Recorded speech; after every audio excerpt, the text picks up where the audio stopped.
When Lorraine asked Warren why Jimmy would not meet with her regarding certain projects, Warren told Lorraine, "Jimmy gets really awkward around beautiful women. Let's just say that when you're around and he goes to the restroom, he's not actually using the restroom." You guys aren't going to believe this, but there is a lawsuit going on right now against MrBeast Industries. I'm pretty sure there's multiple that are active against them right now, but we got a new one, and it's got a lot to it. A lady by the name of Lorraine Matisse, I hope I'm saying that correctly, I believe she's Brazilian. She is alleging a number of not so great things in her lawsuit against Beast Industries. In no particular order, we've got the classic toxic workplace, which we've heard before, but also sexual harassment coming from James Warren, might be a name you guys remember, gender discrimination, retaliation against her for making some reports about how she was being treated, which inevitably led to wrongful termination that she's also claiming, as well as some maternity leave violations. Now, the other big thing is that MrBeast's team has put out some responses, some counters to her claims, and we're going to be going over those as well. We don't really have any other evidence aside from what MrBeast team has put out so far. So my goal here is to show you guys that stuff, give you a few ideas as to where this might be going, you know, coming from this genius lawyer over here, and hopefully keep you up to speed before any other big updates in this case. Also, apologies if I seem a little low energy. I did not get to sleep well, but regardless, let's jump into this bad boy. So here is, of course, the legal documentation. We're skipping ahead because some of this is just introducing MrBeast, as well as introducing the boys world stuff, which I'm sure you guys have heard before if you followed any of the Beast drama in the past. Starting here at number 9, upon information and belief during plaintiff's employment, MrBeast did not have an employee handbook with standard employment policies and practices. Instead, MrBeast distributed a handbook to employees titled How to Succeed in MrBeast Production. Now again, we have heard about this before. This is what I was talking about. They had mentioned a bit earlier. They referenced the thing about empowering the boys when filming and the no does not mean no stuff. And then we get into what they're claiming in regard to that. MrBeast's failure to implement standard employment guidelines and policies as its number of followers, profits, and employees soared resulted in plaintiff, as well as other female employees, to suffer from violations of the most basic employment laws. And now here at number 12, they're kind of outlining who the plaintiff is, that being Lorraine, and she had a pretty good thing going for a bit here. Plaintiff was a rising star promoted twice within her first year of employment, but after complaining about a workplace that suffered from a lack of basic employment protections in November of 2023, she was subjected to multiple adverse employment actions, including a negative transfer, demotion, and termination. During her employment, Lorraine herself experienced and observed other female employees be subjected to sexual harassment that was both condoned and or perpetuated by their supervisors. For example, the company's former CEO James Warren both subjected plaintiff to sexual harassment, making her meet him in his home for one-on-one meetings while commenting on the way she looked in her clothes, and dismissed her complaint about a male client's unwelcome advances towards her as nothing, telling her she should be honored that the client was hitting on her. Again, these are all allegations, but I will say allegations seem pretty interesting, pretty nefarious, dare I say. This is a crazy follow-up though. When asked why Donaldson would not work with her on certain projects, Warren told her that she is a beautiful woman and her appearance had a certain sexual effect on Jimmy. That just sounds insane. You can't handle yourself around pretty people. Going on though, plaintiff was treated differently than her male counterpart. Plaintiff was told to leave an otherwise all-male meetings by Donaldson. She was told by a male colleague to shut up or stop talking when she voiced her opinion at a staff meeting with employees she supervised. Donaldson said he would only participate in her video shoot if she brought him a beer, a task meant to demean her as she rushed around the production site in search of a beer in front of the production team when it was known Donaldson didn't really drink, and he indeed did not drink the beer. So I guess like a little humiliation ritual / hazing / just, you know, exerting power because I can kind of thing. Further on, executives' demeaning treatment towards women was publicly displayed at MrBeast headquarters when male executives laughed and made jokes at the office about female contestants of Beast games who complained they did not have access to feminine hygiene products, including clean underwear while participating in the show. When plaintiff complained about the sexual harassment and the hostile environment she and other women were experiencing to MrBeast's head of human resources, who at the time was Perisher, plaintiff was told that her claims were unsubstantiated and she was promptly demoted and transferred to an obscure role known by MrBeast employees as the division where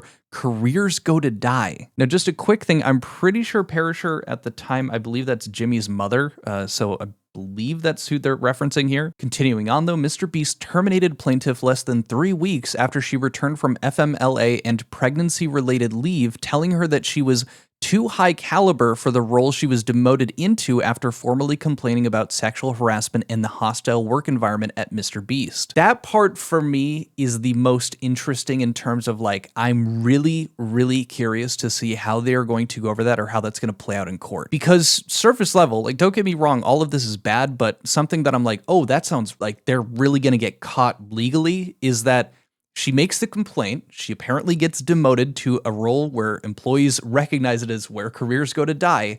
And then to fire her, they tell her that she's too high caliber for the role. If she's too high caliber for the role, how could you justify demoting her from the role that she was probably doing well in? Like, she got promoted twice in the same year. How do you justify that as being the reason for terminating them? And yes, it is after the pregnancy, and I do want to kind of touch on that because I saw a video where they kind of talk about this a bit, and we will get to the lawyer discussing it, but let's finish off anything else that she has claimed here. On or near the date of plaintiff's termination, MrBeast posted a job opening for a social media content manager. MrBeast did not offer plaintiff the social media content manager role or even an opportunity to apply for the position. Instead, MrBeast offered her a severance agreement with a release of all employment claims and strict confidentiality. Human Resources and her manager said if she signed the severance agreement, they would give her an additional month of health insurance that covered herself and baby. MrBeast filled the social media content manager position with a male in early 2026. The most important bits here are she never received info about her rights for going on maternity leave, and they're also claiming that the plaintiff was required to work during her FMLA qualifying leave, which is a violation of the law. Now, given that they think it has to do with her being a woman, it does make sense that they make this point that she was replaced by a man, but at the same time, could it just been that was who was available at that time or who fit the role best? But given all the other context that's surrounding it, it makes sense why they're making the claim. So now I want to bring you guys over to the clip that I was talking about in regard to the maternity leave. So this is Law and Crime Network. Shout out to them for covering this, but they had a lawyer on and they were chatting with him talking about the case. And this is that part about them giving some more information about after your, allotted maternity leave time, that there is that extra time that they're supposed to accommodate you for. Legally, I'm allowed to take off for maternity leave, whatever it may be, about 3 months. But then after that, will my job be waiting for me? And yes, it should be. But I mean, in this case, she says that after a couple of weeks, she came back and her job was kind of deleted, taken away. She was fired completely. So can you kind of explain how that works? I mean, your job should be safe if you're on maternity leave, right? Correct. Under FMLA, you get 12 weeks unpaid, and you're protected for some time after that, which is what a lot of people don't know. If you have some sort of complications or medical issues, the employer is supposed to accommodate you. And if they don't, that's a violation of Fair Employment and Housing Act, FEHA. Just wanted to show you guys that because, again, I think it's important as we don't have any further context if there were further complications. I think it comes down to more so the timing of, shortly after maternity leave finishing up, they ended up getting canned. Now, I know that this is a lot of reading, but I do want to cover this other part towards the end of the complaint. It's called the formal complaint because it really helps give a timeline and some more details into, the claims that she's making to help better understand the argument they're making. Starting here, reaching a tipping point November 2023, Lorraine made a formal complaint detailing the sexually inappropriate encounters and harassment and demeaning and hostile work environment she and other female employees had been living and experiencing working at MrBeast to Perisher, who had served as head of human resources at this time. And I want to jump over here. So they had kind of more so fleshed out some of the interactions, like the one where James Warren's like, you should be honored that the client was hitting on her. But down here, they expand on the comment about how Jimmy gets a little, crazy because she's pretty. When Lorraine asked Warren why Jimmy would not meet with her regarding certain projects, Warren told Lorraine, Jimmy gets really awkward around beautiful women. Let's just say that when you're around and he goes to the restroom, he's not actually using the restroom. Following Warren's comment, Plaintiff began to wear baggy clothes and baseball caps so her looks would not potentially negatively impact her employment. That's insane. So based on what she's alleging, yeah, it makes sense that you would file a complaint. In November of 2023, MrBeast did not have a method or process for employees to report sensitive matters like harassment or discrimination anonymously or to a third party. Thus, plaintiff had to tell Perisher of the sexual harassing, inappropriate, and demeaning treatment she had suffered and witnessed that includes acts by her nephew, Warren, and son, Donaldson. Perisher informed plaintiff her complaint would be thoroughly investigated and that she, Perisher, would take care of the matter. The matter was taken care of as of January of 2024 when plaintiff was demoted and transferred to social media manager for MrBeast's merchandise division after MrBeast's investigation found plaintiff's claims unsubstantiated. Now here's the interesting part. Lorraine's transfer from her position COO for verticals to social media manager of merchandise was an employment action taken approximately 2 months after her complaints to Perisher and was effectuated or delivered on the same day that Lorraine was informed of the results of MrBeast's investigation of her complaints. The timing of that is a bit suspicious, dare I say. And so it makes sense that they're saying that that transfer to social media manager for merchandise was done in response to her workplace complaints. And to give a bit more context of this demotion, she was as COO for verticals. Number one, it was an executive level position, but she supervised a team of 20 employees, interacted with executives, producers, directly reported to the CEO of MrBeast, and had a private office at its headquarters. When she got demoted, she barely interacted with executives and supervised no employees. She also worked remotely from her home, even though she lived minutes from corporate headquarters because she was provided with no office at headquarters. That is an insane demotion right after, your complaint had been thoroughly investigated. So apparently she was demoted before she went through the leave for her pregnancy, and she was concerned about how MrBeast would take the news of her pregnancy due to their prior treatment of her and its handling of issues specific to women. And they're saying that upon information and belief that she was the first female employee of MrBeast to ask for maternity leave benefits. After informing her managing supervisor of her need for leave in 2025, MrBeast failed to give plaintiff a written notice of her rights and responsibilities under the FMLA as required. She informs her supervisor that it was a difficult experience and that her baby required a stay in the neonatal intensive care unit. Notwithstanding, shortly thereafter and throughout April of 2025, with full knowledge that she was on leave to care for herself and her newborn, she was asked by her supervisor to work on MrBeast's upcoming Naruto collection product launch. She worked on this product launch continuously during the month of April. In May of 2025, a producer for MrBeast, this is probably a more important one here, contacted plaintiff to work on a video production that involved a professional soccer player, Neymar, to be shot in Brazil. The work required her to participate in numerous calls with Neymar's team and the Brazilian consulate. MrBeast suffered and permitted plaintiff to travel to Brazil to work the Neymar video shoot. Apparently, she had worked approximately over an 8-week period. They don't give the timing for it, but it appears to be that it was also during the FMLA leave. And furthermore, she feared retaliation by MrBeast and other negative consequences on her employment if she refused to work during her FMLA leave.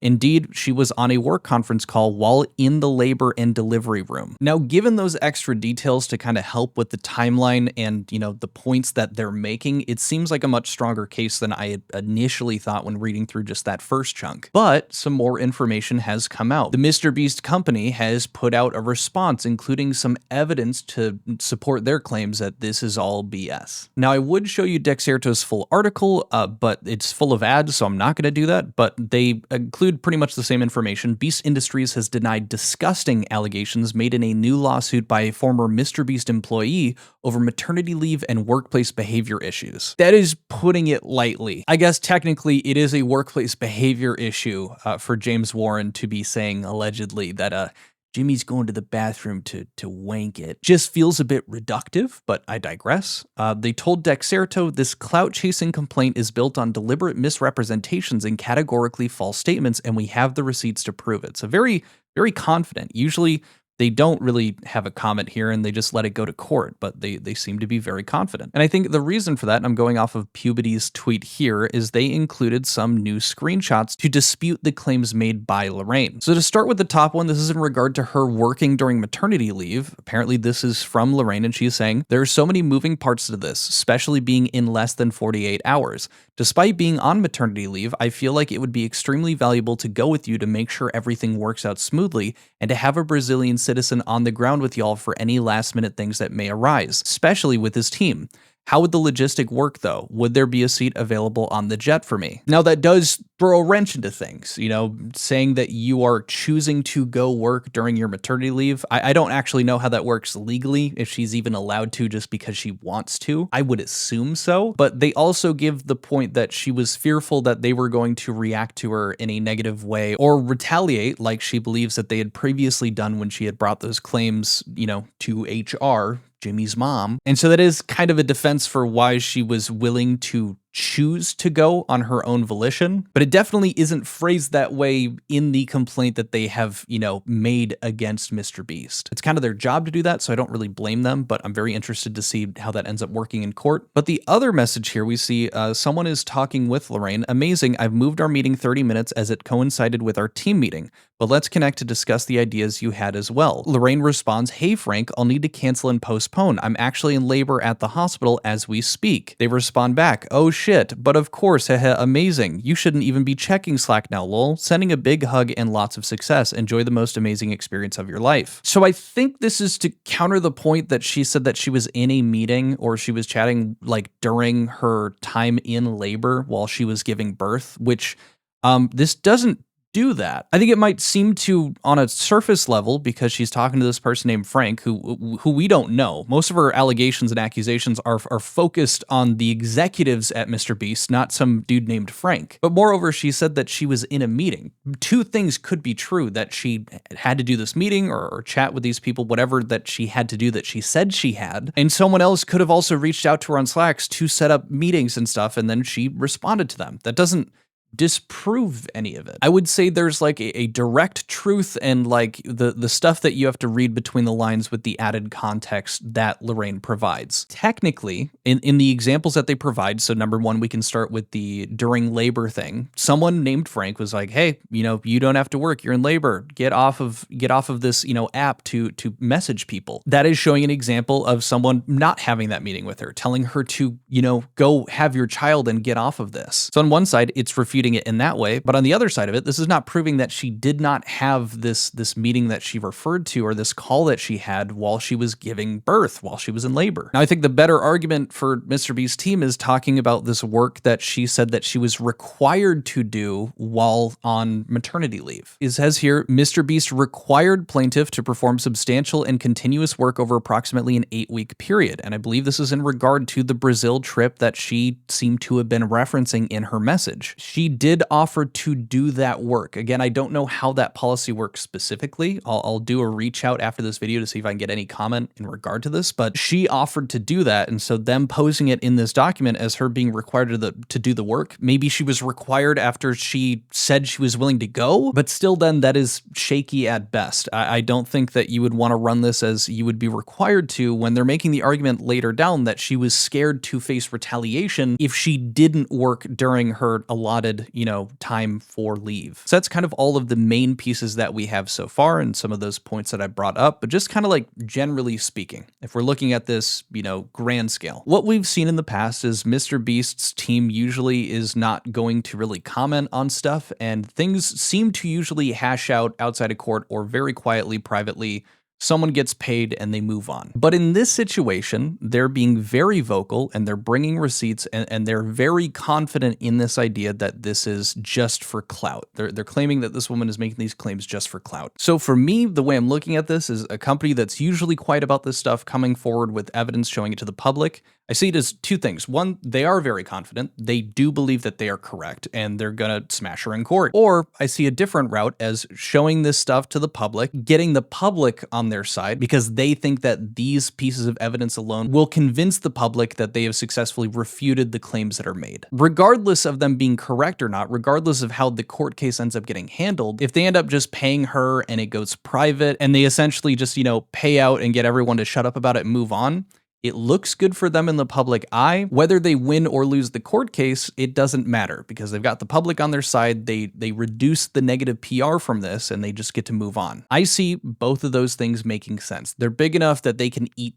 costs like this. On the other side of it, we've got, the plaintiff, Lorraine. There's two sides of that. There is one where we follow what MrBeast team is claiming, and they're just going for the clout chase here. They think that if they can stir up enough, negative PR for MrBeast and say that they're being sexist towards women and that they're doing all of these negative things, that she could probably just get a payout from the company to, stop with the negative press, shut it all down, and move on. On the other hand, this woman is suing one of the largest conglomerates, one of the largest businesses in the world. You usually refrain from doing that unless you think that you have a very strong case against them. Now, again, we don't have any physical evidence that has been brought forward. We're just going off of the court case and what they've submitted so far. But for me, so far, and I guess I'm just thinking through my own lens, it seems more likely that she feels very confident in the case that she's bringing against MrBeast. Because if not, she's going to end up broke. But I'm very curious to hear what you guys think. Those are just some of my general thoughts to start this off. If there's any interesting updates or I'm able to chat with anyone, get any comment about this, I will of course make a follow-up video and keep you guys informed. If you enjoyed it, leave a like, perchance a hype. If you're still listening, hey, why not subscribe? It helps me feel good about myself. But yeah, hope you guys enjoy your weekend. I'll catch you guys later. Adios. Peace. Bye.